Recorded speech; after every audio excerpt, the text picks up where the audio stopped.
नमस्कार दोस्तों, एक बार फिर स्वागत है आपका एपी क्लासेस के इस नए वीडियो में। दोस्तों, वीडियो की शुरुआत करने से पहले मैं आप सभी को गणतंत्र दिवस की हार्दिक बधाई देता हूं। दोस्तों, ये जो वीडियो हम लाए हैं दोस्तों, ये आप लोगों को पता ही है कि सहायक अध्यापक लिखित भर्ती परीक्षा का और रजिस्ट्रेशन स्टार्ट हो चुका है। तो कल जैसा कि हमने वीडियो डाला भी था कि आपको क्या क्या करना है, उसके बारे में और कंटिन्यू करते हुए काफी लोगों के सवाल आ रहे हैं। काफी लोग असमंजस में हैं कि सर प्लीज कौन कौन लोग अभ्यर्थी हैं, काफी दिक्कत हो रही है, उन लोगों को समझ में नहीं आ रहा है कि कौन इसके पात्र हैं, कौन लोग फॉर्म भर सकते हैं और कौन लोग नहीं भर सकते हैं। काफी लोगों को ये दिक्कत हो रही है कि सर जैसे उन्होंने टीटी 2017 का पास कर लिया है लेकिन मार्कशीट नहीं आई है और वो कह रहे हैं कि सर हमारे पास अंक पत्र नहीं है तो क्या करें।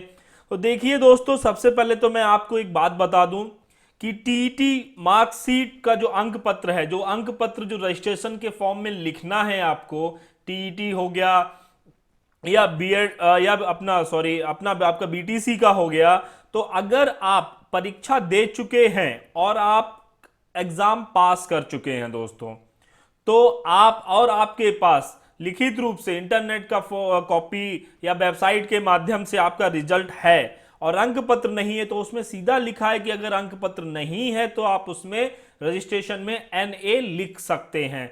लेकिन जब आपकी काउंसलिंग होगी, आप परीक्षा में जब पास हो जाएंगे, जब आपकी काउंसलिंग होगी, आप भर्ती के लिए जाएंगे, तो वहां पे आपको अंक पत्र चाहिए होगा और तब तक सारे अंक पत्र आ जाएंगे। क्योंकि अभी सुनने में आ रहा है कि 2014 का जो बीटीसी का जो फोर्थ सेमेस्टर, जो आखिरी सेमेस्टर था, उसका भी जारी होने वाला अंक पत्र बहुत जल्द। तो दोस्तों, पहले तो मैं आप लोगों को ये बता दूं कि इसमें ये क्लियर कर दूं कि कौन कौन इस परीक्षा के लिए फॉर्म भर सकते हैं, मतलब कौन कौन अभ्यर्थी इस परीक्षा के लिए पात्र हैं। तो जो नोटिफिकेशन आया हुआ है, जो आप वेबसाइट पे भी उपलब्ध है, आप लोग वहां से भी देख सकते हैं, लेकिन मैं आपको क्लियरली आपको बता देता हूं, सिर्फ इसमें 6 पॉइंट्स दिए गए हैं, तो मैं आपको एक एक पॉइंट पढ़ के बता देता हूं कि कौन कौन लोग इसके लिए पात्र हैं। सबसे पहला जो कोड दिया है, कोड 1, इसमें दिया है विधि द्वारा स्थापित एवं यूजीसी से मान्यता प्राप्त विश्वविद्यालय महाविद्यालय से स्नातक परीक्षा उत्तीर्ण, मतलब आपको स्नातक होना है, और तथा राष्ट्रीय अध्यापक शिक्षा परिषद एनसीटीई से मान्यता प्राप्त शासकीय संस्थानों अथवा राष्ट्रीय अध्यापक शिक्षा परिषद एनसीटीई से मान्यता के उपरांत उत्तर प्रदेश शासन से संबद्धता प्राप्त संस्था से 2 वर्षीय डीएलएड दोस्तों अभी बोल रहे हैं, पहले इसको बीटीसी के नाम से जाना जाता था। तो पूर्व प्रचलित नाम बीटीसी, मतलब जो लोग बीटीसी उत्तीर्ण हैं वो लोग भी ये फॉर्म भर सकते हैं। उसके साथ आपको स्नातक पास होना होगा और उत्तीर्ण होने के साथ साथ प्राथमिक स्तर की उत्तर प्रदेश शिक्षा पात्रता परीक्षा दोस्तों, और या केंद्रीय शिक्षक पात्रता परीक्षा। तो जो यूपीटीईटी है दोस्तों, काफी लोग पूछ रहे हैं कि सर हमने जूनियर की, हम पास हैं, क्या हम भर सकते हैं? तो दोस्तों इसमें क्लियरली मेंशन है पहले पॉइंट में कि प्राथमिक स्तर की उत्तर प्रदेश शिक्षक पात्रता परीक्षा ही आप लोग उसमें भर सकते हैं। नेक्स्ट, विधि द्वारा स्थापित एवं यूजीसी से मान्यता प्राप्त विश्वविद्यालय महाविद्यालय से स्नातक परीक्षा उत्तीर्ण तथा दूरस्थ शिक्षा विधि से अपर शिक्षक व स्नातक शिक्षा मित्रों का 2 वर्षीय बीटीसी उत्तीर्ण होने के साथ प्राथमिक स्तर की उत्तर प्रदेश शिक्षक पात्रता परीक्षा या केंद्रीय पात्रता परीक्षा, जिसको सीटीटी बोलते हैं। तो ये तो शिक्षा मित्रों के लिए सेकंड पॉइंट होगा, जो दूरस्थ माध्यम से उन्होंने बीटीसी का रखा है वो लोग भर सकते हैं। पहला पॉइंट में नॉर्मली सभी लोग आते हैं, तो उनके लिए क्लियर है दोस्तों कि आपको 2 वर्षीय डीएलएड या जिन्होंने पहले बीटीसी कर रखा है वो लोग पास होने चाहिए और स्नातक पास होने चाहिए। ये तो 2 पॉइंट क्लियर हो गए होंगे आपको। चलिए अब तीसरा पॉइंट, जहां पे काफी लोग प्रश्न पूछ रहे हैं कि विधि द्वारा स्थापित एवं यूजीसी से मान्यता प्राप्त विश्वविद्यालय महाविद्यालय से स्नातक परीक्षा उत्तीर्ण, आपको स्नातक होना चाहिए, तो होना ही है, तथा राष्ट्रीय अध्यापक शिक्षा परिषद एनसीटी से भारतीय पुनर्वास परिषद आरसीआई द्वारा मान्यता प्राप्त संस्था से शिक्षा शास्त्र या शिक्षा शास्त्र विशेष में 2 वर्षीय डिप्लोमा, मतलब जो लोग डीएड किए हुए हैं, जो शिक्षा शास्त्र से 2 वर्ष की उत्तीर्ण होनी चाहिए, वो लोग इसको भर सकते हैं। और यूपीटीईटी को भी आप लोगों को पास होना अनिवार्य है या सीटीईटी पास होना अनिवार्य है। अब चौथा पॉइंट, विधि द्वारा स्थापित एवं यूजीसी से मान्यता प्राप्त विश्वविद्यालय महाविद्यालय से स्नातक तथा उत्तर प्रदेश में संचालित राष्ट्रीय अध्यापक शिक्षा परिषद द्वारा मान्यता प्राप्त विशिष्ट बीटीसी प्रशिक्षण के उत्तीर्ण होने के साथ प्राथमिक स्तर की उत्तर प्रदेश शिक्षक पात्रता परीक्षा और केंद्रीय शिक्षक पात्रता परीक्षा उत्तीर्ण। मतलब देखिए दोस्तों कि जिन लोगों को मतलब एडमिशन ले लेते हैं और फिर उनको जो 6 महीने की अतिरिक्त ट्रेनिंग कराई जाती है उसको यहाँ पे विशिष्ट बीटीसी बोला जाता है, तो वो लोग भी इसके लिए एलिजिबल है। लेकिन आपको प्राथमिक स्तर की टेट, यूपी टेट या सी टेट पास होना अनिवार्य है।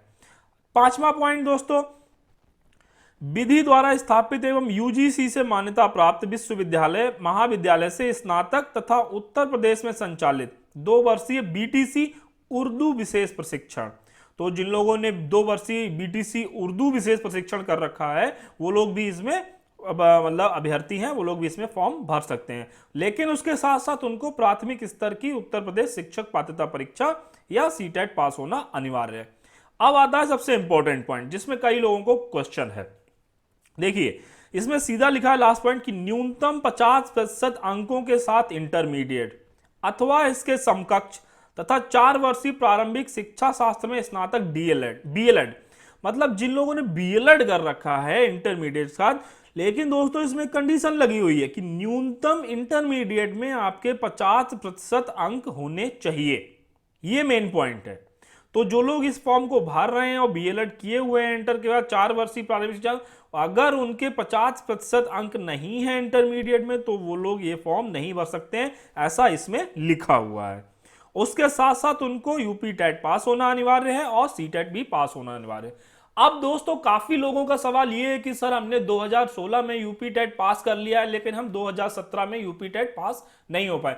तो दोस्तों अगर आपके यूपी टेट के अंक प्रमाण पत्र पे, उसके प्रमाण पत्र पे उस पे जो डेट लिखी है कि वैलिड यहां से इतने तारीख से इतने तारीख तक, तो अगर उसमें वैलिड है तो आप फॉर्म भर सकते हैं। आपने चाहे 2016 में टेट कर रखा हो या 2015 में कर रखा हो।